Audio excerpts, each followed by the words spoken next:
chanteront le temps des cerises, et gai rossignol et merle moqueur seront tous en fête.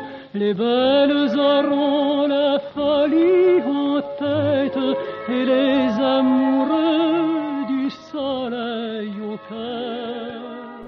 Bonjour à toutes et à tous, bienvenue pour ce deuxième numéro du Grand Oral de Casse d'Histoire, un entretien, un long entretien qui dresse un panorama d'un événement historique à travers une bande dessinée qui en a parlé et bien souvent d'un auteur ou d'une autrice qui a vécu les événements. Alors nous allons parler aujourd'hui de la Commune de Paris, une insurrection qui a eu lieu dans la capitale du 18 mars 1871 au 28 mai 1871, de la même année, dirigée contre le gouvernement français de l'époque après la défaite de la guerre de 1870, et qui met en place un système d'autogestion, première matérialisation du communisme. Pour en parler, un album de bande dessinée intitulé Les damnés de la Commune, dont le troisième tome est sorti en novembre 2019 aux éditions Delcourt, et son auteur, Raphaël Messan. Bonjour Raphaël. Bonjour. Qui n'a pas vécu l'événement, évidemment, bien que si on lit attentivement la bande dessinée, on peut avoir un doute sur la question, mais on y reviendra un peu plus tard. Alors, merci d'abord d'être avec nous aujourd'hui pour parler de cette bande dessinée. Avant d'entrer dans le vif du sujet, est-ce que vous pouvez nous expliquer comment vous avez eu l'idée d'écrire ce livre ? Alors j'avais envie d'écrire sur la Commune de Paris. C'était une envie que j'avais depuis un bon moment, après avoir voyagé justement en Amérique latine, avoir vu des révolutions dans ces pays. Et j'étais revenu m'installer à Belleville, ce quartier du nord-est de Paris que j'affectionne. Et j'ai trouvé par hasard que dans mon immeuble avait vécu un communard. Et ça a été vraiment le déclic, ça a été le point de départ de toute cette histoire, et j'ai eu envie non seulement de raconter la Commune de Paris, mais de raconter cette histoire particulière, l'histoire de Lavalette, mon voisin communard. Et alors, comment s'est faite cette découverte ? Par quel hasard ? Alors, je raconte dans le livre que c'était dans un livre. En réalité, c'est pas tout à fait ça. Il y a une petite chose que j'ai romancée, puisque c'était sur un site internet qui s'appelle Paris Révolutionnaire, qui est très bien fait, qui raconte, qui essaie de référencer dans toutes les rues, tous les quartiers, tous les arrondissements, les événements, les personnes qui ont vécu, les événements révolutionnaires. Et c'est à travers ce site que j'ai découvert que dans mon immeuble, au 6 rue Le Sage, dans le 20e arrondissement, avait vécu ce fameux Lavalette, inconnu aujourd'hui, et qui pourtant a joué un rôle très important pendant la Commune de Paris, et surtout dans le déclenchement au début de la Commune, puisqu'il était membre du comité central de la Garde nationale. Et alors, donc, à quel moment vous avez eu l'idée de... Parce que vous auriez pu rester sur cette enquête, vraiment, c'est comme quand on lit la bande dessinée, on a l'impression que c'est un détective qui part à la recherche de tous les éléments pour reconstituer la vie de ce personnage. Vous auriez pu rester sur ce ton-là. À quel moment vous vous êtes dit, je vais élargir, en fait, je vais raconter la Commune finalement à travers lui. Ça, tout de suite, depuis le début, je voulais vraiment raconter la Commune. C'était mon objectif. En fait, j'ai plusieurs objectifs dans ce livre. C'était à la fois raconter la grande histoire de la Commune, mais je ne voulais pas le faire à la manière d'un historien, d'un cours, d'une leçon d'histoire. C'était pas du tout mon objectif. Je voulais le faire de l'intérieur. Et puis, voilà, je voulais aussi que ce soit l'histoire particulière de personnes, donc ce fameux Lavalette, et puis Victorine, une autre femme que je rencontre. On en parlera plus tard, Et voilà, c'était... Depuis le début, j'ai eu cette envie, que ce soit une sorte de vulgarisation, mais à travers du romanesque, sans romancer. Sans romancer, voilà. On parlera aussi de l'exactitude historique un peu plus tard. Et donc, vous avez dans l'idée d'en faire un livre, certainement. Mais alors, une bande dessinée, comment c'est venu ? Parce que vous n'avez jamais fait de bande dessinée avant. Alors au début, je ne savais pas exactement quelle forme ça prendrait. Je me disais que ce serait un livre avec du texte. Moi, je suis graphiste, donc je ne sais pas dessiner, mais je suis la personne qui met en forme, en page, le texte et le dessin, l'illustration. Et j'ai vu dans mes recherches aux archives qu'il n'y avait pas seulement des documents manuscrits qui racontaient ce qui se passait à l'époque, mais qu'il y avait aussi beaucoup de documents qui étaient des gravures parues dans les journaux, parues dans les livres, qui racontaient ces événements. C'était un peu la photographie de l'époque. C'était, il y avait pas, la photographie existait, mais il n'y avait pas les moyens de reproduction. Et dans les hebdomadaires illustrés, il y avait des dizaines, des magnifiques gravures, et je me suis dit que je pourrais faire quelque chose avec ça. Au début, c'était un livre illustré, et puis je me suis dit, je rêve de faire de la bande dessinée, je vais essayer. Et donc j'ai fait des tests, quelques pages, quelques planches, où et puis ça a fonctionné. Ça a fonctionné, j'ai convaincu les gens autour de moi, et puis j'ai fait des dizaines de pages, et jusqu'à faire ces 3 tomes qui font quasiment 500 pages. Et qui sont effectivement très digestes, parce qu'on pourrait se dire, oula, des gravures 19e siècle, ça va être un peu lourd, mais en fait, vous adaptez vraiment les techniques de la bande dessinée, et même, alors c'est pas évident parce que vous n'avez pas 10 000 gravures à votre... que vous pouvez utiliser et faire une scène avec un personnage, on tourne autour, on fait un plan, hein. Vous n'avez pas ça à votre disposition, mais vous avez trouvé des petits trucs quand même pour réussir à faire des scènes longues et pas simplement chaque case représente une scène. Et alors comment vous êtes venu à faire des découpages, à faire un découpage comme une bande dessinée finalement? Déjà, la gravure, c'est quand même des images qui sont magnifiques. Alors, il y a plusieurs types de gravures. Il y a des gravures de caricature, un personnage caricaturé. Ça, j'ai pas utilisé, ouais. Ça n'était pas mon univers. Et puis, en plus, pour la comprendre à notre époque, il faut avoir tous les codes, ouais. Hein, tous les codes, toutes les références. C'est pas notre cas et on est un peu hermétique. Par contre, la gravure réaliste, qui est vraiment utilisée dans la presse hebdomadaire, elle raconte l'histoire, elle est magnifique. Moi, j'ai été, avant toute chose, si j'ai eu envie de le faire, c'est parce que j'ai trouvé ça beau. Ouais. Je peux dire que les dessins sont magnifiques dans ce livre, parce que c'est pas moi qui les ai faits. Modestement, je les trouve fabuleux. Et puis, ce réalisme du dessin fait qu'on se plonge vraiment dans l'histoire. On est au milieu des gens. En plus, ce sont des dessins qui sont extrêmement fouillés. Il y a parfois des portraits, mais parfois ce sont des scènes de groupe où il y a des dizaines, voire des centaines de personnes, ce qui fait que je peux zoomer dans l'image pour prendre un personnage, le ramener, prendre un autre, les faire dialoguer et créer toute une bande dessinée avec ça, avec les règles, les codes de la bande dessinée, des cases, des bulles, et puis une narration, et ça se suit comme ça. Et puis après, la BD, c'est quand même fabuleux, c'est que on n'a pas forcément besoin de représenter Tintin qui court de case en case. Je n'ai pas Tintin, je n'ai pas de personnage, mais on peut jouer avec ce qui se passe entre les cases. Et là, l'imaginaire du lecteur intervient et crée cette histoire. Il participe à la création de l'histoire. Et alors, à la fin de chaque album, vous mettez toutes les sources de ces gravures. C'était important de le faire ou c'était obligé de le faire? Comment... C'était, avant toute chose, pour moi, c'était nécessaire. Enfin, je voulais absolument rendre hommage aux personnes dont j'utilise le travail. Aujourd'hui, les images sont libres de droit, 70 ans après la mort de l'auteur. Donc vous n'avez pas eu d'autorisation à demander à qui que ce soit? Mais c'est normal. Et puis par ailleurs, il y a libre de droit, mais on a l'obligation de donner la référence de l'auteur et de ne pas détruire son œuvre. Même si moi je détourne, je prends des éléments, je ne vais pas trahir. Vous découpez les images, mais vous ne les transformez pas, vous ne les allongez pas, non, vous ne gommez pas. Rien. Je peux prendre un personnage, un détail, masquer un peu le fond, rajouter une bulle pour masquer un élément, des choses comme ça.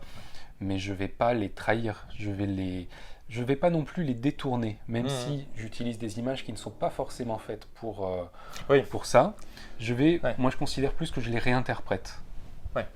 C'est-à-dire, c'est aussi une question, ce sont des images qui n'ont pas été faites pour raconter cette histoire de cette manière-là, qui ont été publiées dans des journaux qui sont des journaux contre-révolutionnaires pour la plupart, anti-communards.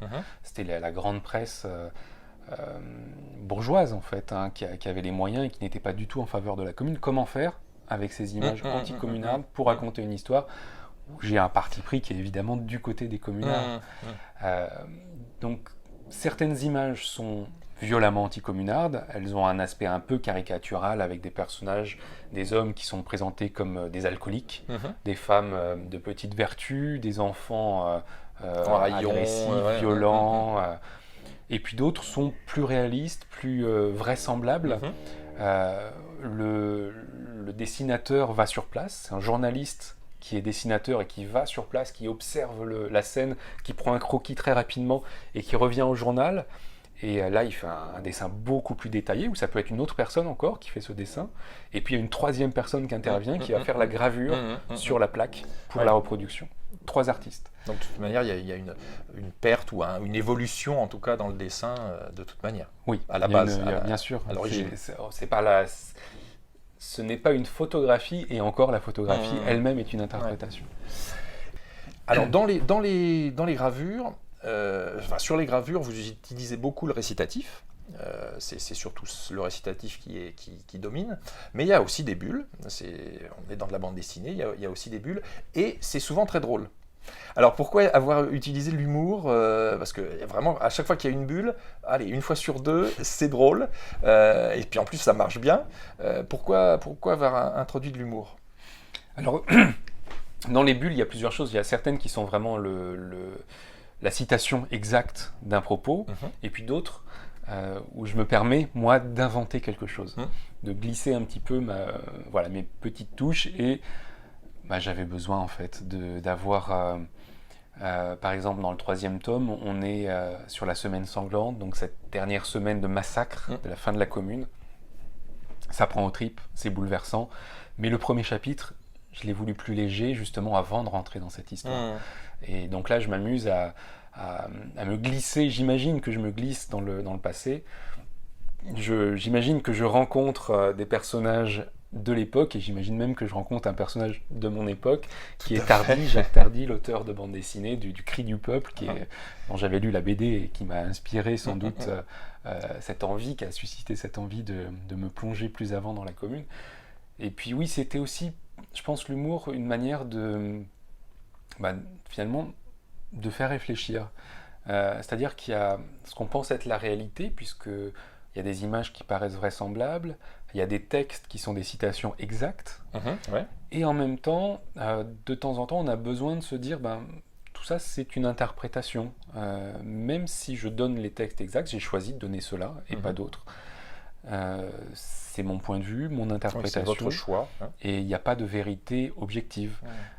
Donc de temps en temps, l'humour, je pense que ça intervient comme ça. D'accord. Donc La Valette, premier personnage que vous suivez comme un détective, et puis et là, alors vous tombez sur le journal de Victorine sur ces événements-là. Comment vous avez trouvé ce journal, et puis qui est Victorine? Alors, ce livre, en fait, c'était d'ailleurs même pas le livre de Victorine, c'était un recueil de plusieurs ouvrages sur la période, qui a été publié donc, par François Maspero, aux éditions Maspero dans les années 70, en 1876. 1976, ça y est, j'ai... Oh, c'est un siècle. Et c'était l'année de ma naissance, 1976. Et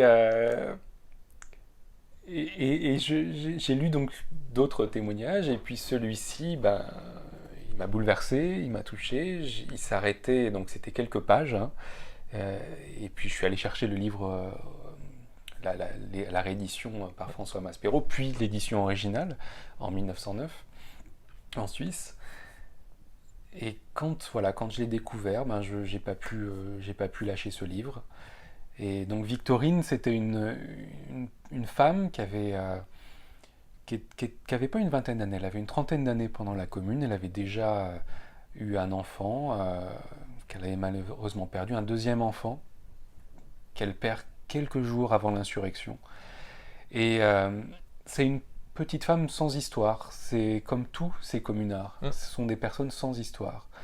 Et ce ne sont pas des grandes personnalités. C'est pas Louise Michel dont on se souvient, c'est les gens de rien, les petites gens, ceux qui ne sont rien, dirait notre président de la République. Et c'est eux qui ont fait l'histoire. Et donc elle cousait des bottines. Elle s'est engagée dans la Commune en tant qu'ambulancière, dans la garde nationale. Et elle a combattu pendant la première guerre, celle contre les Prussiens, en 1870-1871. Puis, elle s'est engagée à nouveau avec les communards et elle a combattu contre les Versaillais. Et elle raconte son histoire en 1909 seulement. Elle s'engage avant la Commune aussi dans l'Association internationale des travailleurs, l'AIT, l'internationale, la première internationale. Elle est dans ces petits groupes où on discute, on refait le monde, et elle fonde avec ses camarades du quartier de la Chapelle, au nord de Paris, une boulangerie coopérative et une épicerie coopérative qui vont péricliter, faute de moyens, parce que aussi ils font crédit aux gens qui n'ont pas l'argent, ils leur donnent. La misère est trop grande, et c'est ce qui met fin à ces aventures. Et puis sa conscience politique va évoluer après la Commune, et elle va devenir anarchiste et s'engager, écrire dans des journaux anarchistes. Elle s'exile en Suisse, qui est le terreau finalement de l'anarchisme après la Commune. Mais c'est intéressant d'avoir ce personnage-là avec la Valette qui vraiment est dans les hautes sphères communardes. Et là, on est à un autre niveau. J'avais besoin de ces deux personnages. La Valette, mon voisin communard, c'est un personnage important de la Commune. C'est donc, membre du comité central de la Garde nationale. C'est eux qui ont fait la Commune au départ. Par ailleurs, c'est un homme. Il est grand physiquement. Il est commandant d'un bataillon. C'est la figure du grand homme. Victorine, c'est tout le contraire. C'est la petite femme. Et physiquement, elle est très petite. J'ai une photo d'elle avec son second mari. Lui est très grand et elle lui arrive là. D'ailleurs, quand elle se cache à la fin, elle se déguise en enfant, tellement elle est petite. C'est plausible. Voilà. Alors, là vous parlez de photos. Quelle a été votre documentation? Quelles ont été les recherches documentaires pour faire ce livre? Toutes les sources, où est-ce que vous avez été pioché? Alors, on a l'impression qu'il y a des milliers et des milliers de sources différentes, de toutes sortes. Quelles étaient-elles? Pour la Valette, je suis allé faire vraiment une enquête dans les archives. Donc, j'ai fouillé pendant des mois et des mois aux archives de la préfecture de police de Paris. C'est fabuleux. Ils font un travail remarquable. Il y a des informateurs de police qui écrivent des rapports de police. Il y a des documents. Il y a des choses. Il n'y avait pas Internet, il n'y avait pas Google à l'époque. Et pourtant, qu'est-ce qu'on peut savoir sur tous les militants? C'était vraiment... Et tout est conservé. Une grande partie des choses sont conservées. Après la Commune de Paris, puisque pendant la semaine sanglante, les communards ont mis le feu à la préfecture et tout a brûlé. Donc à partir de 1871, la deuxième partie, on a beaucoup de choses. Aux archives du ministère de la Défense, énormément, puisque les communards ont été jugés par des tribunaux militaires. Donc on a les dossiers d'instruction, les condamnations, on a énormément de choses. Aux archives nationales, notamment pour la commission des grâces. Et puis après, il y a plein d'autres sources. Moi, je suis allé aux archives hospitalières pour savoir si la Valette s'était bien cachée dans un hôpital, à l'hôpital Saint-Louis. J'ai vérifié le registre des entrées. Aux archives départementales de l'Allier, par exemple, pour connaître sa vie avant qu'il vienne à Paris. Et puis en Suisse aussi, il y a beaucoup de choses. Et puis... je me suis aussi inspiré des témoignages. Donc là, les témoignages, ce sont des documents qui sont imprimés, des livres, parfois bien diffusés, et parfois c'était imprimé seulement pour la famille. Donc j'ai consulté beaucoup de sortes de journaux intimes ou de recueils de lettres qui ont été réimprimés. Il y a beaucoup de choses, vraiment beaucoup de choses. C'est très très riche. Pas toujours très intéressant. Donc j'ai sélectionné ce qui me semblait le plus intéressant. Et puis après, j'ai lu beaucoup de livres plus historiques, d'historiens, mais c'est pas ce qui m'a intéressé le plus, en fait. Au contraire, quand je lisais un livre d'historien, s'il y avait une référence d'un témoignage, j'allais chercher la source. Soit je la trouvais, par exemple, sur Gallica, le site de la Bibliothèque nationale de France, soit je cherchais ailleurs, j'essayais de l'acheter, de me le procurer, la version originale. Là, vous avez fait un vrai travail d'historien. Parce que vous avez été chercher les sources primaires, c'est tout à fait le travail d'historien. C'est un travail d'historien, sachant que je ne suis pas historien, et que je voulais vraiment que, en tout cas dans le premier tome, on comprenne cette démarche-là. Que ce soit pédagogique, sans en avoir l'air, en restant ludique, c'est une enquête, je construis ça comme une enquête policière. C'est le narrateur cherche l'histoire de son voisin communard dans les archives. C'est comme un policier qui cherche le criminel, le meurtrier, sauf que moi je cherche le héros. Et je raconte ça. Alors je représente le narrateur qui va enquêter aux archives, qui va poser des questions. On ne lui répond pas, alors il cherche ailleurs. Ici, il trouve, ailleurs, il ne trouve pas. Il suit les fils comme ça, comme une enquête. Oui, parce que les 40 premières pages du premier tome, c'est vraiment un peu vous montrer un peu la méthodologie. Oui. Ça, c'était important de montrer ça avant de commencer vraiment. Vous n'avez pas eu peur de perdre un peu le lecteur ou de ne pas l'accrocher suffisamment pour rentrer. Vous auriez pu rentrer directement dans le vif du sujet avec bam, la commune qui démarre. Non, là, il y a un petit temps où on comprend quelle est votre méthodologie de recherche. Il fallait faire comme ça.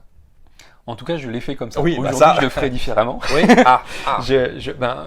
En fait, le fait d'avoir fait 3 tomes, 3 livres sur donc 8 années en tout, j'ai évolué dans la manière de faire. Ouais. Le premier tome, j'avais vraiment besoin de raconter effectivement ce processus de création. Je voulais raconter le livre qui se faisait et l'enquête qui se faisait aussi. Pour moi, c'était important. C'était à la fois... Je voulais pas seulement dire... j'ai envie de montrer au lecteur qu'il peut être plus intelligent que moi. J'ai envie de lui dire qu'il peut aller chercher plus loin, qu'il a toutes les sources, que ce travail que j'ai fait, comme le ferait un historien, moi je ne suis pas historien, je suis un simple habitant de Belleville, d'un quartier de Paris, un simple citoyen qui veut chercher l'histoire de son voisin communard, un petit peu comme le ferait un généalogiste aussi. On peut chercher l'histoire de son grand-père, de son arrière-grand-mère. Voilà, c'est une histoire très très simple, c'est une démarche qui est très simple, on peut le faire, n'importe quel lecteur a cette capacité, il n'y a pas besoin d'être historien, d'être universitaire pour rentrer dans un service d'archives, on montre sa carte d'identité pour s'inscrire, et voilà, on a une carte de lecteur, et puis on fait des recherches, c'est très très simple. Et donc, effectivement, on sent bien, on comprend bien que, d'ailleurs, de par l'utilisation de gravures sans qu'elles soient transformées, et puis par l'utilisation abondante de citations, on comprend bien que votre objectif, c'est aussi la rigueur historique, et pas la fiction, bien sûr, ça, ok, mais en même temps, voilà, il y a une rigueur, les sources sont indiquées, vous allez chercher des documents, voilà. C'était aussi important que de parler simplement de l'événement, c'était aussi important de faire quelque chose de vraiment rigoureux et de le montrer en plus. Oui. Là, c'est peut-être la spécificité de ce livre par rapport à beaucoup de choses qui se font en bande dessinée en tout cas. En bande dessinée, on va avoir beaucoup soit du roman historique, et le roman historique, ça va être, on romance complètement, on prend un personnage et on raconte un petit peu ce qu'on a envie à travers des éléments biographiques réels, et puis l'histoire sert plus de décor. Et puis on a le livre d'historien, et là ça va être la vulgarisation à travers de la bande dessinée, mais finalement on va très souvent avoir d'ailleurs un historien qui va faire le récit, il va faire le récit, et puis on va voir le dessinateur de bande dessinée qui va mettre son talent d'artiste au service d'un historien. Mais les deux, c'est plutôt rare de se dire je suis un auteur complet qui est à la fois artiste et à la fois avec une capacité de recherche modestement d'historien. On va pas oser le faire. On va avoir soit besoin de cette caution d'historien, soit de l'imaginaire. Et moi, je voulais vraiment que ce soit le réel, que ce soit les faits historiques, mais par contre avec le souffle romanesque. Écrire de manière romanesque sans romancer. C'était vraiment un défi. Ça se fait un peu plus dans, par exemple, des séries télévisées qui vont être documentaires. On va avoir un documentaire, donc là on est dans les faits, seulement dans les faits. Par contre, l'écriture va être faite de telle manière qu'on est tenu en haleine. Et c'est ce que je voulais dans le premier tome, on a chapitre par chapitre. Pour moi, c'était un épisode. J'imaginais d'ailleurs le publier en épisode dans un journal avant que ce soit dans un livre. Donc c'est à la fin d'un chapitre, d'un épisode, on a envie de savoir ce qui se passe après. Cliffhanger, voilà. Comme dans les bonnes séries. Alors, il y a le soin pour l'exactitude historique, mais quand même, comme vous l'avez dit tout à l'heure, on sent bien le parti pris, on sent bien la sympathie pour la commune, ne serait-ce que par le titre déjà. Vous n'avez pas eu envie de mettre un témoignage versaillais en contrepoint? J'en ai cherché. Ah, c'est que vous n'avez pas trouvé? J'en ai cherché et je vous ai dit que tout n'était pas intéressant et c'était le cas. En fait, les témoignages versaillais, en tout cas ceux que j'ai trouvés, n'étaient pas touchants, n'étaient pas intéressants. J'en ai trouvé quelques-uns où je me suis dit que j'allais les utiliser et finalement vraiment c'était assez maigre. Par ailleurs, beaucoup de personnes étaient réfugiées à Versailles, Oui, donc ne voyaient pas, ne vivaient pas les choses. Elles avaient juste le point de vue de lecteur d'un journal sur les choses, sur les événements. On imagine que une personne qui vit à une époque donnée vit cette époque, c'est pas vrai. Elle imagine cette époque à travers les journaux. C'est toujours le cas aujourd'hui. Ça n'a pas changé. Certains vivent vraiment l'événement, ils sont dedans, et puis d'autres sont juste spectateurs de ce qu'on leur raconte. Et donc les communards avaient quelque chose à raconter, et les Versaillais, moi j'ai pas trouvé. Et par ailleurs, je ne voulais pas donner le point de vue égal parce que il y a deux choses. Il y a d'une part effectivement un point de vue politique. Est-ce que je suis plutôt du côté versaillais ou du côté communard? Mais il y a une autre chose. La semaine sanglante, c'est pas juste une question de politique. Ce sont les Versaillais qui rentrent dans Paris et qui massacrent la population désarmée. Ce ne sont pas des massacres sur les barricades, des combats. Ça, il y a eu peut-être 1000, 1500 personnes, je ne sais pas, qui sont mortes sur les barricades. Mais il y a 20 000 personnes, probablement, qui ont été assassinées de sang-froid pendant cette semaine sanglante par les Versaillais. Là, il ne s'agit pas d'un point de vue politique, je suis plutôt communard ou plutôt Versaillais, c'est je suis avec les criminels ou avec les victimes. Et voilà, cette chose est extrêmement importante pour moi. Je ne peux pas mettre sur le même pied d'égalité ces deux choses-là. Et donc, si La Valette avait été versaillais, vous ne l'aurez pas suivi? C'est clair. Alors, vous commencez l'action du triptyque par l'assassinat de Victor Noir, en janvier 1870, soit plus d'un an avant le début de la Commune. Pourquoi avoir choisi ce moment, qu'on peut rappeler peut-être en deux mots, parce que c'est pas non plus l'événement. On connaît la guerre de 1870, on connaît la Commune, on connaît le siège, l'hiver 71. L'assassinat de Victor Noir, alors qu'est-ce qui s'est passé? Alors, je voulais remonter avant la Commune. Déjà, je voulais comprendre, et c'est l'objet du premier tome, pourquoi on en était arrivé à cet événement incroyable, ce 18 mars 1871, l'insurrection, la fraternisation de la population avec l'armée. Pourquoi il y avait ces canons sur la butte Montmartre? Ok, on connaît cette image-là, mais pourquoi? Donc là, j'ai tout ce premier tome, il raconte ce qui a poussé à la Commune.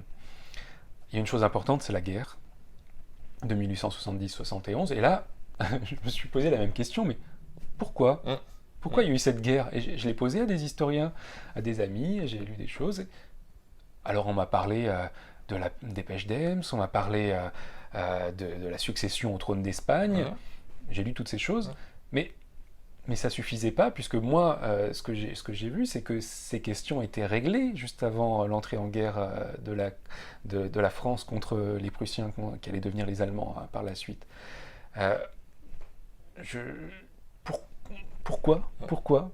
Et donc là, il m'a fallu remonter un petit peu avant et voir cette effervescence dans cette fin du Second Empire. Donc on a, avant la Commune de Paris, on a une vingtaine d'années, le Second Empire, Napoléon III, qui arrive au pouvoir par des élections, puis qui fait un coup d'État, et qui, ce Second Empire, aujourd'hui, avec les mots de notre époque, on appellerait ça une dictature. C'est un régime fort, autoritaire, qui, dans les dernières années, va s'ouvrir un tout petit peu, va autoriser dans une certaine mesure la presse sous contrôle, les réunions publiques sous contrôle. Il y a quand même un commissaire de police, un officier de police qui est présent sur place, qui peut dissoudre l'Assemblée, emprisonner les personnes qui ne se comportent pas bien, etc. Mais il y a ces premiers jours, ces premières libéralisations, qui poussent à... Et dans ces réunions publiques, il y a mon voisin communard, La Valette, qui fait des déclarations. Il y a une effervescence très très importante. Il y a par ailleurs en province des grèves très importantes qui ont lieu, au Creusot en particulier. Elles sont réprimées dans le sang par le régime. Et puis, il y a cette histoire de l'enterrement de Victor Noir à Paris. Donc il y a un journal, La Marseillaise, dirigé par Henri Rochefort, un polémiste ambigu, mais qui est violemment contre le Second Empire. Et il met en cause dans un de ses articles un cousin de l'empereur, le prince Bonaparte, qui le défie en duel. Le journal envoie des témoins au prince, et parmi ces témoins, il y a un jeune homme du journal qui s'appelle Victor Noir, qui est tué par le prince, qui lui tire dessus. On ne sait pas exactement ce qui s'est passé, sans doute que Pierre Bonaparte a eu mal peur. déroulé. En tout cas, ça s'est très mal passé. Et cet homme meurt, Victor Noir meurt, et il va être enterré, et ça va devenir des funérailles insurrectionnelles. C'est-à-dire que toute la contestation qui était contenue depuis des mois, et voire même des années, va se condenser autour de ce cercueil, dans ce cortège funéraire. Et ça devient, pour le Second Empire, une peur très forte. On veut un enterrement à Paris, certains veulent un enterrement à Paris, alors que c'est prévu que ce soit à Neuilly, où vit la famille de Victor Noir. Sauf qu'autour de Paris, le Second Empire, Napoléon III a envoyé l'armée pour faire bloc et empêcher tout passage. S'ils passent, ils vont se faire tuer. Ou pas, on ne sait pas ce qui va se passer. L'enterrement, finalement, a lieu à Neuilly, mais pour le Second Empire, c'est vraiment une peur très importante. La contestation qu'on avait vue partout en province depuis des mois et une année a rejoint Paris, et c'est là que j'imagine, je considère, je pense, et des éléments permettent de considérer ça, que le régime a pris peur et se dit que ce serait bien d'utiliser une guerre pour canaliser la contestation populaire contre un ennemi extérieur. Et tous ces éléments qui nous sont racontés sur la succession au trône d'Espagne ont joué un rôle, ça a été un déclencheur important, mais la succession au trône d'Espagne était réglée, c'est-à-dire que les Prussiens voulaient mettre un des leurs sur le trône, les Français ne voulaient pas, de peur de se faire encercler par les Prussiens. La Prusse retire son candidat, l'affaire est réglée avant la guerre. Après, il y a l'attitude de Bismarck aussi qui met de l'huile sur le feu et qui permet de relancer un petit peu la machine. C'est-à-dire qu'il y a deux bonnes raisons d'entrer en guerre des deux côtés. Le chancelier prussien Bismarck a une raison très importante, effectivement. Il veut entrer en guerre, il pousse à l'entrée en guerre, il trafique ce qui est une entrevue diplomatique, il trafique la dépêche qui va en parler pour que ça se passe mal. On considère que c'est un affront du côté français, et pour pousser à l'entrée en guerre. Mais en réalité, les diplomates français savent très bien de quoi il en est. Oui, bien sûr. Napoléon III, c'est la réalité des choses. C'est pas parce que les journaux répètent qu'on s'est fait insulter de l'autre côté du Rhin que c'est la réalité. Donc il y a effectivement Bismarck qui veut entrer en guerre, mais Napoléon III, en tout cas son entourage, Napoléon III étant vieillissant, malade, son entourage pousse à l'entrée en guerre, en particulier l'impératrice Eugénie et plusieurs autres durs du régime. Donc on a des bonnes raisons d'entrer en guerre. Il n'y a pas juste une raison, il n'y a pas pour toutes les guerres en fait. On peut se poser la question, on peut observer qu'il y en a une qui a été le déclencheur ou qui a été le prétexte, et je considère que c'est un prétexte. Et puis il y en a d'autres qui sont effectivement comment canaliser cette contestation populaire, et bien l'orienter vers un autre ennemi. Alors avec les damnés de la Commune, évidemment on lit le déroulement précis des événements de ces mois-là. Alors, c'est encore une fois très intéressant parce qu'on a la Commune, on a en tête les barricades, allez, les combats dans Paris, peut-être la chute de la colonne Vendôme, allez, le mur des Fédérés, et puis voilà, ça s'arrête là. Là, on voit bien plus que ça, on voit la marche vers Versailles, on voit la résistance du fort d'Ivry, la bataille dans Neuilly, les réunions politiques, la vie quotidienne, c'est vraiment... vous vouliez faire quelque chose d'exhaustif sur le sujet.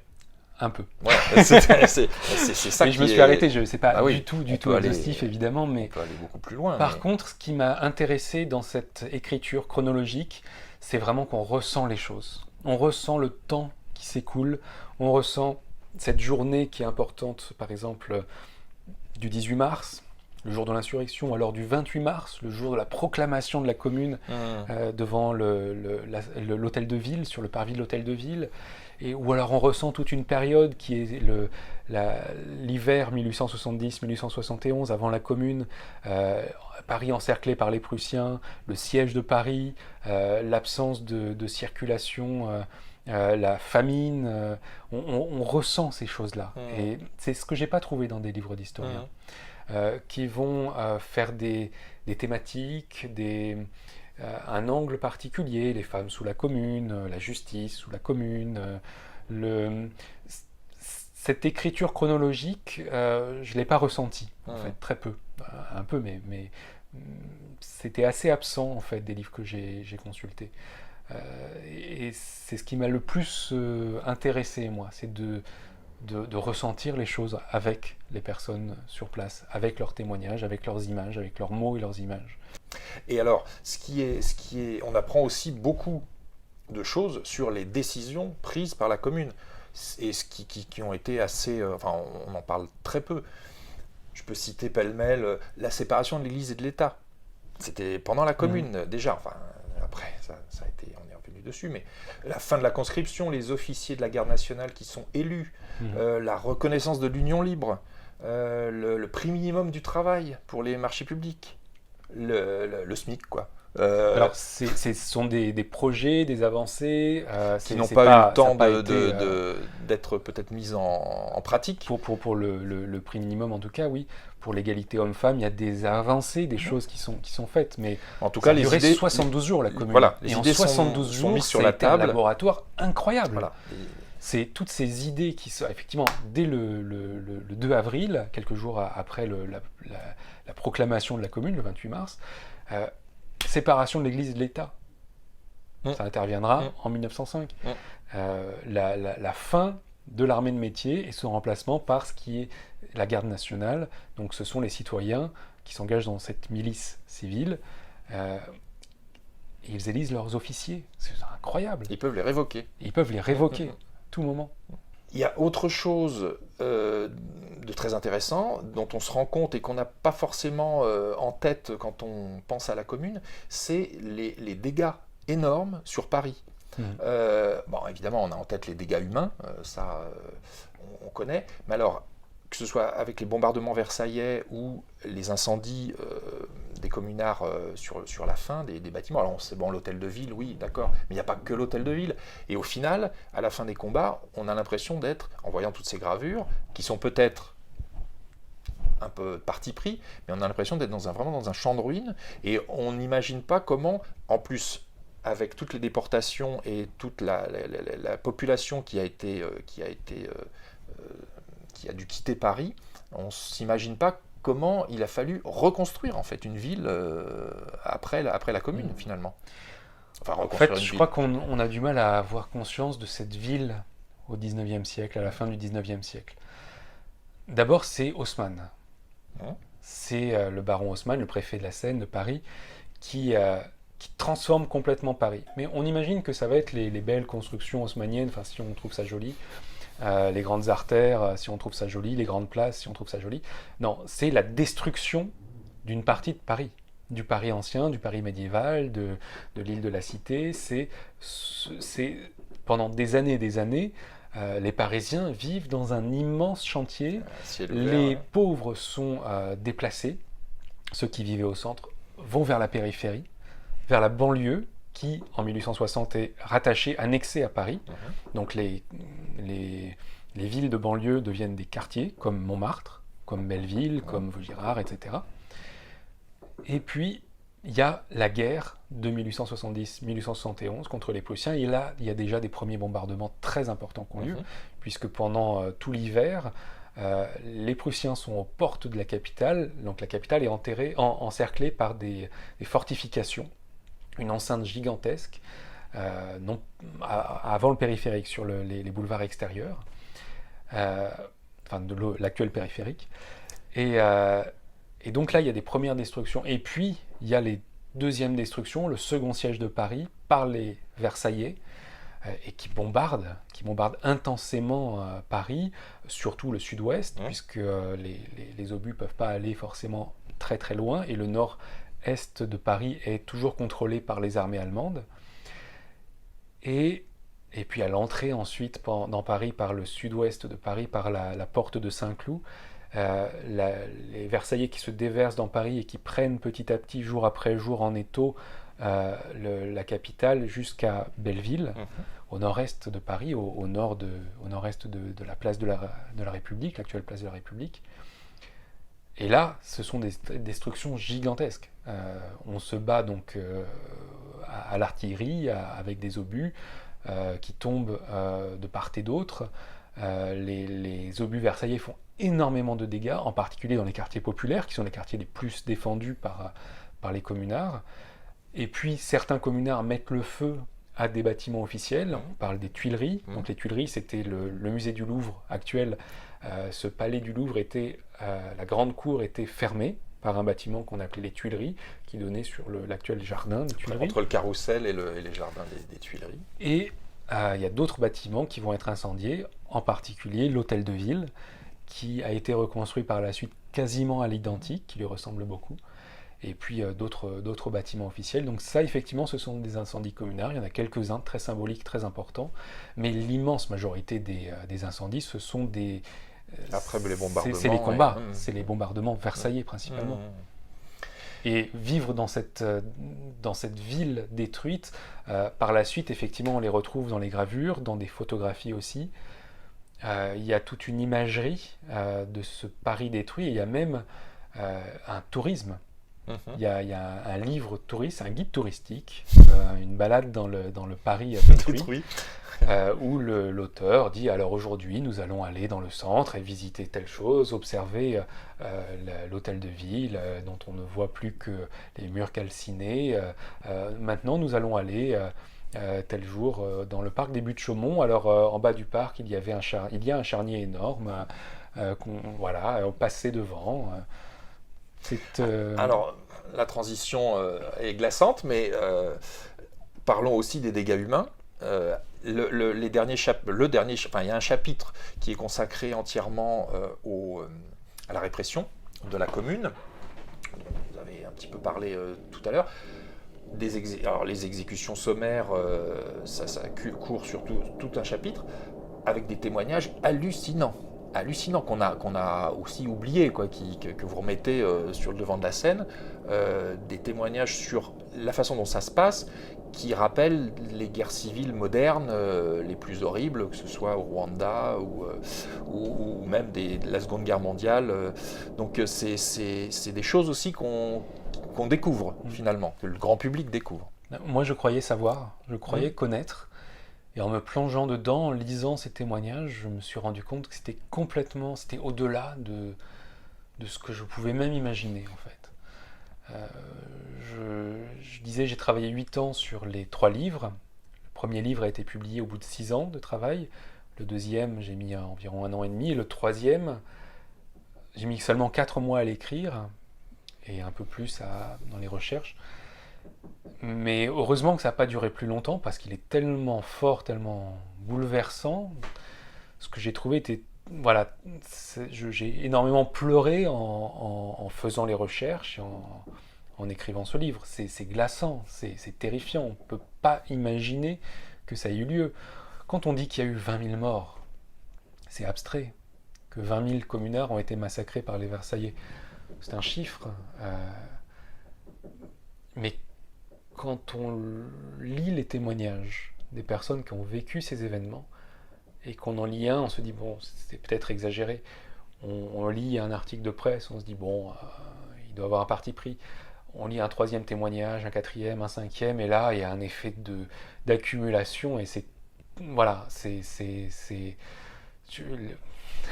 les mots sont pas suffisants pour dire la force que ça a, quoi. Et alors, donc ça fait référence à tout ce qu'on a en tête. Oui, je voulais pas qu'il y ait de lien direct avec les événements qu'on a connus par le passé plus récent, mais évidemment, ça fait écho à toutes ces massacres de masse. C'est les mêmes méthodes, et effectivement, à partir du moment où la commune est comment dire, où les Versaillais prennent possession de Paris, les communards deviennent prisonniers, et alors là, effectivement, ils entrent dans des salles de tribunal un peu expéditifs, et c'est, alors là, à droite, à gauche, et puis ceux qui vont à gauche, ils vont se faire fusiller tout de suite, et ceux qui vont à droite, ils vont à Versailles, ils sont à Versailles pour être déportés plus tard. Et alors là, ouais, là c'est... Faut avoir conscience que les combats sont très forts, très violents, mais une fois qu'un quartier est pris par l'armée versaillaise, on établit un tribunal militaire et on fait des rafles dans le quartier. On visite immeuble par immeuble et on cherche ceux qui ont des choses à se reprocher. Alors, les soldats, les gardes nationaux qui se sont battus, donc on regarde s'il y a de la poudre, des traces de poudre sur les mains, et là les personnes peuvent être exécutées directement sur le mur de l'immeuble, dans la cour.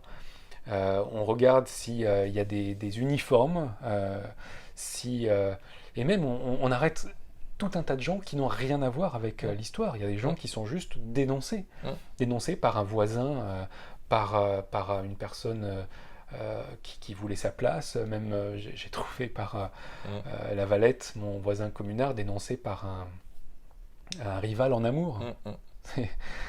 Oui.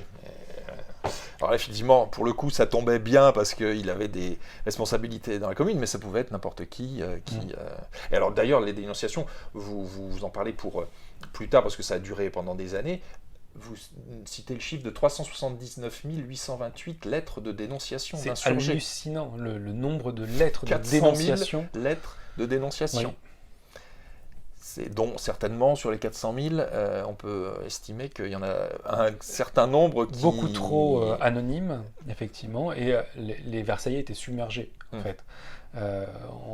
Dans un immeuble, il y a un officier qui se vante, la concierge a dénoncé tout l'immeuble, et finalement, il exécute tout le monde, et puis il exécute la concierge aussi, parce que c'était trop dégueulasse à ses yeux. Ah oui, d'accord. Il rend justice, en quelque sorte. Voilà. Oui.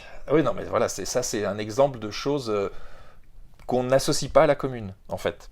Dans certains quartiers, et particulièrement le quartier de Belleville, qui était très, très acquis aux idées de la Révolution, les témoignages et les articles de presse que je cite disent « certaines rues sont vides ».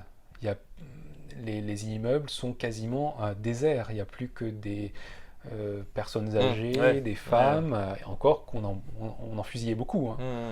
Oui, c'était pas le monopole masculin. J'ai pas cité tout tellement c'est incroyable. J'ai déjà une accumulation de témoignages dans le livre, mais par exemple, dans les convois de prisonniers qu'on envoie à Versailles, dans les caves, dans tout ce qu'on trouve, les chantiers,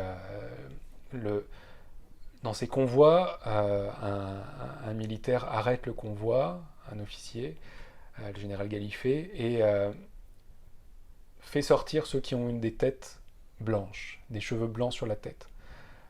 Il y a 110 ou 111 personnes, selon les évaluations, les sources de presse, qui sortent, et il dit, si vous êtes là, vous ne deviez pas être dans la garde nationale, vous êtes trop âgé pour l'être, c'est que vous le vouliez, vous êtes des héritiers de 1848, la précédente révolution, et il est fait exécuter directement. Je cite les exécutions d'enfants, beaucoup d'enfants qui ont été exécutés. Il y a d'ailleurs Victor Hugo qui a écrit un poème à ce sujet-là, que je cite aussi, de femmes, beaucoup de femmes. Et alors là, c'est une violence qui est assez incroyable. C'est ce qu'on a vu après la guerre, la Deuxième Guerre mondiale, les femmes dénoncées. Là, il y a cette même violence contre les femmes qui sont traitées de pétroleuses. Donc on imagine que ces femmes se promenaient avec des bidons de lait qu'elles remplissaient de pétrole pour incendier les immeubles d'habitation.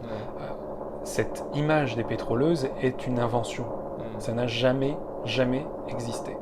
Il y a eu des incendies volontaires, ça c'est clair, mais des corps de pétroleuses, des groupes de pétroleuses, c'est une invention. Ce sont les sorcières du Moyen-Âge mises au goût du jour. C'est cette vision de la femme qui ne peut pas être sincère dans sa lutte. Et d'ailleurs, vous parlez du poème de Victor Hugo, qui prend encore plus d'émotion quand il est comme ça intégré dans tout. Là, il est encore plus fort. Quand on le lit, on ressent quelque chose, mais là vraiment, on a l'impression que c'est la matérialisation en poésie, vraiment poignante de ce qu'on vient de lire, quoi. Ouais, je l'ai mis en contexte parce que on a besoin de ressentir tout ça. Et juste avant le poème de Victor Hugo, je cite le témoignage de Victorine qui voit une chose tout à fait similaire. Un adolescent qui se fait exécuter sur un mur au milieu d'autres personnes, et sa mère qui arrive en pleurs, qui veut le sauver, qui supplie les soldats, et l'officier qui arrive qui dit fusillez-moi ça, faites votre devoir. Alors, quand on parle des exécutions, on sait qu'il y en a eu aussi du côté des communards. Vous n'en parlez pas beaucoup dans le. Alors évidemment, les chiffres ne sont pas du tout les mêmes. Pourquoi est-ce que vous avez un petit peu mis de côté ces exécutions sommaires qui ont été faites aussi côté communard? Je ne me suis pas attardé dessus, par contre je les ai citées. Elles sont là, elles sont notamment dans la carte à la fin, je les reprends pour repréciser. Il y a eu effectivement plusieurs dizaines de personnes qui ont été exécutées sommairement par des communards, moins de 200. Ça a été fait pendant la semaine sanglante. Notamment le 24 mai, l'archevêque de Paris est exécuté. Et puis par la suite, un grand groupe d'otages versaillais sont exécutés dans la rue Axo, juste à côté d'ici, donc dans Belleville. Mais c'est quand la commune n'existe plus. Le 24 mai, incendie de l'hôtel de ville, la commune en débandade qui se réfugie dans la mairie du 11e arrondissement, puis qui remonte vers Belleville, effectivement près de la rue Axo, et là, des membres de la commune tentent d'empêcher ces exécutions. Donc ce sont des exécutions sommaires qui ont lieu au milieu de la bataille, par une foule en colère, et non de sang-froid par les autorités de la commune. C'est important de le savoir. Donc je ne pouvais pas du tout mettre sur le même niveau ce qui est l'exécution de sang-froid de quasiment 20 000 personnes, et ces violences, ces débordements, ces excès déplorables de moins de 200 personnes. Alors vous soulignez quand même aussi certaines contradictions dans la commune. Pareil, je pense par exemple au décret des otages qui dit que pour un otage communard exécuté, il y aura 3 otages versaillais tués de la même manière. Et puis la création du comité de salut public, donc en fait l'organisation collégiale est remplacée à un moment par un comité de salut public, et on sait très bien que les comités de salut public c'est toujours un petit peu violent et autoritaire. Et on peut parler aussi de la fin de la liberté de la presse sur la fin, avec certains titres versaillais qui sont interdits. Donc ça, vous en parlez aussi. J'essaie de montrer effectivement que la commune, c'est pas une chose simple, ça n'est pas non plus un idéal. Ce sont plein d'idées, certaines magnifiques, d'autres contradictoires, d'autres auxquelles je n'adhère pas. Effectivement, le décret des otages, c'est pas la chose la plus glorieuse de la commune. ce même jour du décret des otages, qui était une manière pour la commune d'empêcher les exécutions sommaires qui avaient déjà lieu dans les combats autour de Paris avant la semaine sanglante. Il le voyait de manière positive pour protéger la population, mais à mes yeux c'est négatif. Et au même moment, le jour de la publication de ce décret, a lieu autre chose qui est un comité local, dans le 11e arrondissement de la garde nationale, va brûler la guillotine devant la statue de Voltaire, comme symbole de l'abolition de la peine de mort. La commune n'a pas aboli la peine de mort, mais parfois certains dans la population vont beaucoup plus loin. Et c'est aussi ça que je voulais montrer. C'est qu'il y a les élus de la commune, cette assemblée communaliste, mais il y a tous les clubs, tous les groupes, tous les comités locaux qui avancent sur des idées qui vont parfois bien plus loin, bien au-delà de ce qu'on peut rêver. Alors, vous ne vous arrêtez pas à la fin des combats. Hein, l'après-commune aussi apprend des choses qu'on ne connaît pas, parce que vous ne vous êtes pas beaucoup attardé sur la déportation en Nouvelle-Calédonie, qui est un petit peu parce qu'on suit Louise Michel, donc c'est un petit peu un des événements phares de l'après-commune. Mais en revanche, vous vous attardez beaucoup sur, et c'est ce que vit Victorine, sur l'exil des communards qui ont réussi à s'échapper en Suisse, qui recréent une communauté communarde à Genève.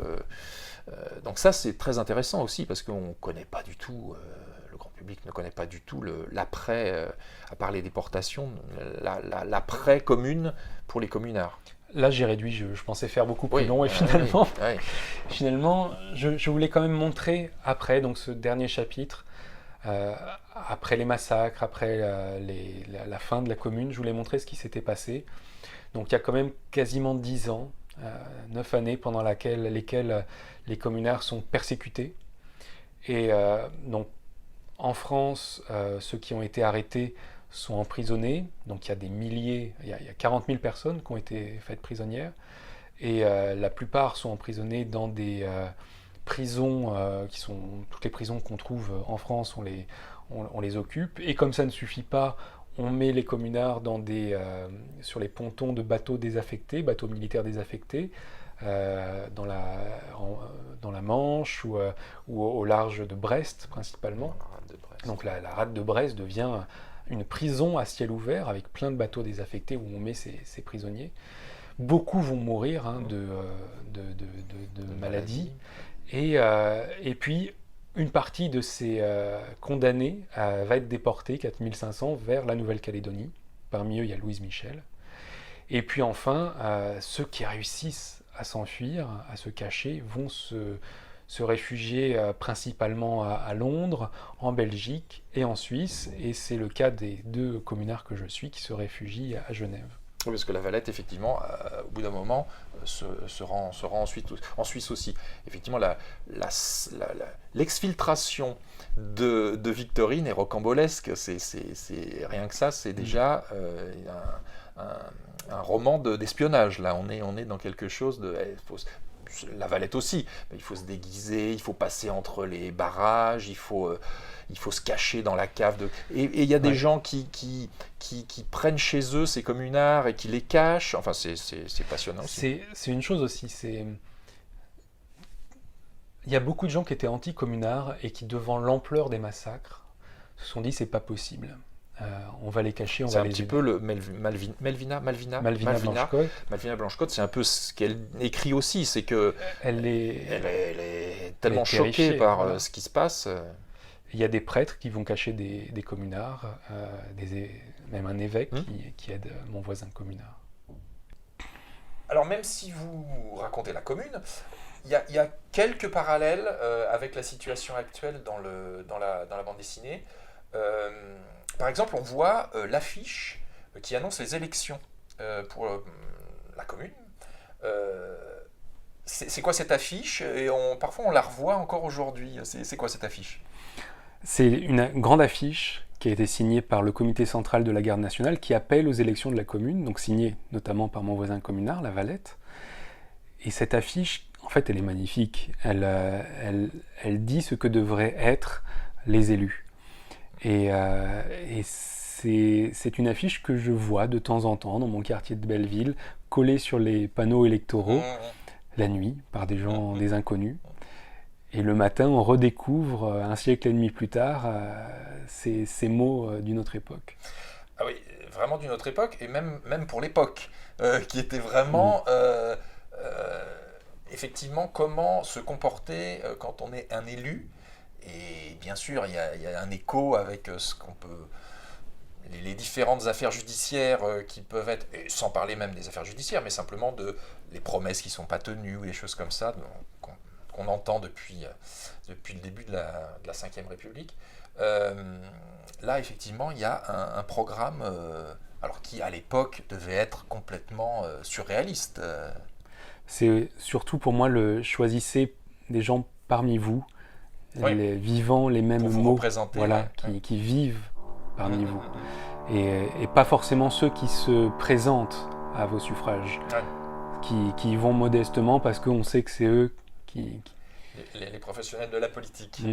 Et ils ont pris le pouvoir, c'est ce qu'ils rêvaient depuis des années, ils vont pouvoir appliquer leur programme. Eh ben non. La première décision qu'ils prennent, c'est on rend ce pouvoir au peuple, on organise des élections, c'est la population de décider vraiment ce qu'elle veut. Pour lesquelles ils vont peut-être se représenter, mais en tout cas, il y a le risque que finalement ils ne soient pas élus et que le pouvoir qu'ils ont pris, ils ne le retrouvent pas, ils le retrouvent pas après, quoi. À méditer. Et puis il y a ce clin d'œil incroyable. Alors déjà, Émile Zola en prend pour son grade, mais en même temps, c'est lui qui a un petit peu donné le bâton pour se faire battre. Vous exhumez des textes de Zola sur la Commune qui sont... on ne reconnaît pas vraiment le Émile Zola de J'accuse et de l'affaire Dreyfus. C'est quoi ces textes de Zola? Et alors après, il y a en fait, le titre. Ce que je cherchais, c'était cette République. Je cherchais à comprendre comment s'était fondée notre République. Notre régime républicain qui s'est fondé sur le massacre de la Commune. Les communards étaient profondément républicains. Et c'est quand ils ont vu cette assemblée nationale dominée par les monarchistes, ce gouvernement avec un ancien monarchiste, Adolphe Thiers, à sa tête, qui a essayé de reprendre ces fameux canons, de désarmer la garde nationale, qu'ils ont fait cette insurrection. Et malgré tout, aujourd'hui, il y a des gens qui se revendiquent de l'héritage versaillais en considérant que c'est là qu'était la République. Je pense particulièrement à Emmanuel Macron, qui est donc président de la République, chef du parti La République En Marche, et qui dit Versailles, c'est là où la République s'est réfugiée lorsqu'elle était en danger. Ce qui est totalement faux. Totalement faux. À Versailles se sont réfugiés une assemblée majoritairement monarchiste, toute une armée qui était l'armée du Second Empire, donc des bonapartistes, et puis, c'est vrai, quelques républicains, des républicains de l'ordre, qui étaient là, mais qui étaient ultra minoritaires. Les républicains étaient majoritairement du côté communard, et puis quelques-uns, comme Georges Clemenceau, refusaient de prendre parti pour un camp ou pour l'autre. Et donc essayer de comprendre ces républicains de l'ordre du côté versaillais, qui étaient minoritaires au début, et qui, petit à petit, au fil du temps, ont pris le dessus, ont constitué ce qui est devenu cette Troisième République, qui a été votée par les députés monarchistes. Et qui était quand même, qui est la balance entre un retour à la monarchie et continuer la République, ça a été, ça on l'a oublié aussi, ça a été très très juste quand même. Les députés voulaient rétablir la monarchie. Oui. Seulement, ils n'étaient pas d'accord sur quel monarque placer sur le trône. Entre légitimistes ou orléanistes, ils avaient 2 candidats. Et il y avait un troisième groupe, les bonapartistes, qui voulaient mettre un empereur au lieu d'un roi. Et c'est là que Adolphe Thiers, donc, qui était par le passé, qui a été ministre de Louis-Philippe, qui était monarchiste, qui voulait une monarchie constitutionnelle, leur a dit 3 candidats pour une place, on n'y arrivera pas, c'est pour ça que je vais être président de la République. Et donc il a tiré son épingle du jeu, il s'est mis en valeur, mais là-dessus, les monarchistes ont tenté un rétablissement de la monarchie, ils ont échoué 2 ans après, Et puis c'est vrai que non seulement la défaite, mais la lutte des communards pour défendre la République, il y a un avant et un après. Avant la Commune, on pouvait imaginer revenir à la monarchie. Après la Commune, avec cette capitale qui s'était dressée pour la République, c'était difficile, c'était extrêmement difficile. Donc la République s'est instituée petit à petit. Un premier président républicain a été élu en 1879. Il y a eu le vote de loi d'amnistie des communards, partielle d'abord, puis générale en 1880. Mais moi je voulais comprendre qui étaient ces républicains de l'ordre, minoritaires à Versailles, et donc parmi eux il y avait Jules Ferry par exemple. Jules Ferry était là, il était officiellement toujours maire de Paris, nommé par le gouvernement, réfugié à Versailles, anticommunard, et il est rentré à Paris pendant la semaine sanglante. Il était dans les bagages de l'armée, et il écrit à son frère, il dit « Je les ai vus, les représailles du soldat vengeur, et je me suis incliné, libéral, juriste, républicain, je me suis incliné. » Voilà, il s'incline devant les massacres, devant les 20 000 morts. Et d'autres républicains comme ça ont tenu les mêmes propos. Et là, j'ai été ahuri de découvrir les mots, effectivement, vous citiez d'Émile Zola, qui aura été par la suite extrêmement courageux lors de l'affaire Dreyfus, mais qui là, on n'a pas envie qu'il ait écrit ces choses-là. Il dit la même chose que Ferry, que la justice, que justice se fasse, les soldats ont raison d'exécuter les communards. Il tient même des propos qui vont, alors qu'il y a des charniers partout, qu'on enterre comme on peut, mais qu'il y a des tas de cadavres partout et qu'on craint maintenant les épidémies, qu'on craint le choléra. Il écrit « Jusque dans leur pourriture, ces misérables nous feront du mal ». Aucune compassion pour les personnes qui viennent d'être massacrées, hommes, femmes, enfants, vieillards. Donc Zola était journaliste aussi, il écrivait dans plusieurs journaux, et à ce moment-là, il écrivait quasiment quotidiennement ce qui se passait dans Paris pendant la Commune, et il raconte aussi la Semaine sanglante et les jours suivants. Et ces articles de presse ont été recueillis dans un livre dans lequel on n'a pas mis ces articles les plus terribles, mais tous ceux des années 1871-1872 ont été rassemblés dans un livre que j'ai acheté qui s'appelle « La République en marche ». Des clins d'œil, qu'en conclure, on ne sait pas, mais effectivement, c'est des clins d'œil très, très étonnants. Sur les 3 couvertures, il y a 2 couvertures qui représentent une femme. Pourquoi est-ce que vous avez fait ce choix-là, de mettre 2 femmes sur les 3 couvertures sur la Commune ? D'abord, c'est des communards. Sur les 3 couvertures, oui, il y a 3 communards, dont 2 communardes. Quelle était l'idée ? En fait, moi, je voulais montrer l'envergure de la Commune à travers un personnage. Donc le premier tome avec ce tambour, ce garde national avec son tambour, dans l'obscurité, finalement, on ne voit pas ça, son visage, ses yeux qui avance et qui va nous raconter cette histoire. Je voulais que ce soit une sorte de marche, la marche des damnés de la Commune. Et puis dans le deuxième tome, c'était cette femme, je voulais une femme pour contrebalancer, montrer qu'elles ont participé, elles ont été extrêmement présentes pendant toute cette histoire, même si elles n'étaient pas élues, elles ne pouvaient pas être même votées. La question du droit de vote n'était même pas une question pour l'immense majorité des femmes à cette époque. Et d'ailleurs, certaines par la suite se sont carrément opposées, comme Louise Michel, considérait que les élections en tant qu'anarchiste n'étaient pas intéressantes. Et donc pour moi, une femme, c'était important sur le deuxième tome, et sur le troisième, c'est pas seulement une femme, c'est aussi un enfant. Et c'est cette séparation, ce troisième tome s'appelle « Les orphelins de l'histoire », et c'est cet orphelin qui est séparé de ses parents communards, qui va vivre sans leur histoire. Et pour moi, les orphelins de l'histoire, c'est nous. Nous sommes les orphelins de cette histoire. Nous avons grandi comme des amnésiques.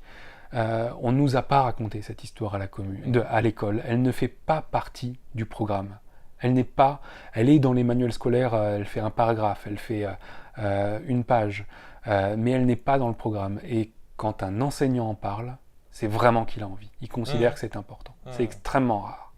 Alors que je considère que la commune a fondé notre République, que sans elle, il n'y aurait pas eu la République. Et surtout, elle a fondé le massacre de la commune, a fondé cette République particulière dans laquelle on vit. La commune, c'est le moment de l'histoire où on s'est trouvé à une bifurcation. Fin du Second Empire, chute de Napoléon III, prisonnier à Sedan. Qu'est-ce que ça va devenir, ce régime ? Une république, d'accord, mais laquelle ? Certains veulent une république sociale, populaire, vraiment démocratique, avec des droits pour la population et une participation de cette population des pauvres. Ce sont les communards. Et puis d'autres veulent une république bourgeoise, une république de l'ordre social, de l'ordre moral aussi, ça a duré quelques années après. Et l'écrasement de la commune, ça a été ce choix qui a été fait sur le massacre des communards, de cette république, ce régime républicain dans lequel on continue à vivre, qui a eu des évolutions, des choses positives depuis, d'autres choses beaucoup plus négatives, mais comprendre pourquoi notre régime n'est pas cette république sociale, si on veut le savoir, il faut se plonger un siècle et demi plus tôt dans l'histoire de la commune. Alors, pour conclure, après toutes ces recherches, après vous êtes plongé pendant 8 ans dans cette histoire-là, qu'est-ce que vous avez appris finalement sur la commune, au-delà de ce que vous venez de dire, qui est déjà énorme? Au début, je suis arrivé avec des a priori, comme tout le monde, des idéaux aussi. J'ai plus désappris de ces idéaux et de ces... Notamment, vous parliez de cette première version du communisme. Je ne crois pas du tout que la commune, c'était une première version du communisme. Pas du tout. C'était avant le communisme. C'était avant la constitution de cette idéologie. De même que c'était avant la constitution de l'idéologie anarchiste telle qu'on la connaît aujourd'hui. C'est vraiment ce moment où tout devient, où tout est possible, tous les chemins sont ouverts. Marx existe déjà, il est un petit peu connu, en France il est quasiment inconnu. Quelques-uns des communards sont marxistes, l'écoutent avec attention, mais ils ne vont pas dire qu'ils sont marxistes, le terme n'existe pas. J'ai essayé de désapprendre ces grilles de lecture qui ont été plaquées sur cette réalité, une grille anarchiste, une grille communiste, marxiste, parce que ces grilles, à la fois, sont intéressantes parce qu'elles révèlent certaines choses, mais masquent aussi énormément d'autres choses. Moi, j'utilise ça comme des points de repère, des phares, qui, de temps en temps, quand on est perdu, on peut s'y raccrocher, et voilà. Mais sinon, j'ai essayé de voir que cette histoire était bien plus vaste, bien plus grande que ça. De même, les idéaux, souvent on m'interroge sur le présent, le lien avec le présent, et souvent on plaque un idéal sur le présent, on plaque un idéal sur la commune, on essaie de faire correspondre ces deux choses. Voilà, j'ai essayé de me libérer de ça. Alors je suis toujours un peu idéaliste, hein, mais l'histoire est bien plus passionnante que des idées toutes faites. Eh ben, on va rester sur cette conclusion. Merci Raphaël Messan pour cet entretien très, très riche et très intéressant. J'espère qu'il vous aura donné envie de lire Les damnés de la commune et puis d'en savoir plus après, d'en savoir plus aussi sur cette période-là. Je vous donne rendez-vous pour un 3e numéro du Grand Oral de Casse d'Histoire qui sera certainement consacré à la chute du mur de Berlin et à la réunification de l'Allemagne. À bientôt, j'espère. Au revoir. Quand nous chanterons le temps des cerises et Guéra, Signal et Merle, Macaire seront tous